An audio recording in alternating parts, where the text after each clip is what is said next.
När jag var barn så trodde jag att jag var världens mest ensamma på denna jord. Och jag kände också någonstans att jag gick och bar på världens största hemlighet.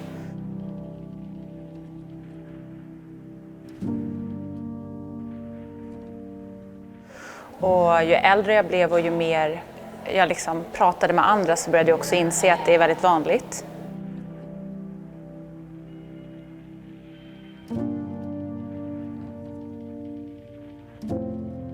Och jag vet ju med min historia att det har lett till att andra vågar komma ur deras förhållanden eller situationer som är jobbiga eller hjälpa någon. Så att jag vill riva stigman kring tystnadskultur och prata mer om de här typer av frågor.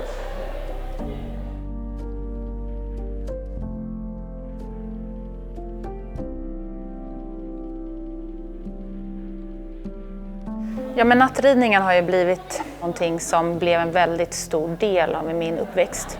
Framförallt det under tonårstiden när jag blev lite äldre. Ofta så var det ju just att min pappa väckte mig. Jag hade gått och lagt mig och var redo för att gå till skolan dagen efter. Och då kom han in, han var ofta berusad.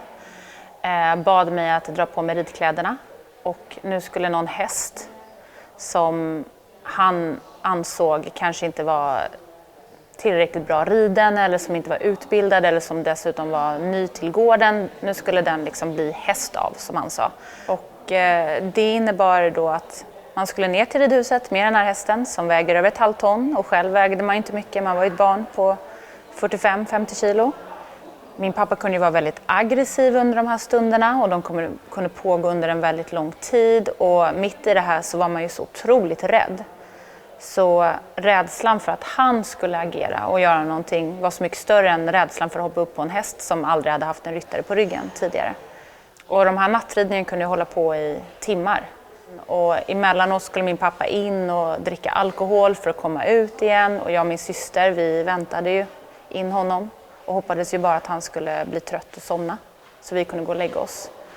Och jag skulle nog säga att nattridningar av allt jag gått igenom så är det absolut värsta jag visste. För jag visste inte om jag skulle klara mig genom natten eller inte.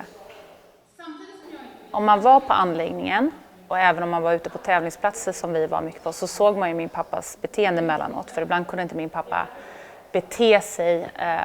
Han var ju väldigt duktig på att hålla tillbaks och sen bakom stängda dörrar så var han ju väldigt aggressiv. Men ibland så löser det igenom och det var ganska många som kunde se det och framförallt då på anläggningen. Men det jag skulle säga är nog mer att människor var väldigt rädda för att agera på det.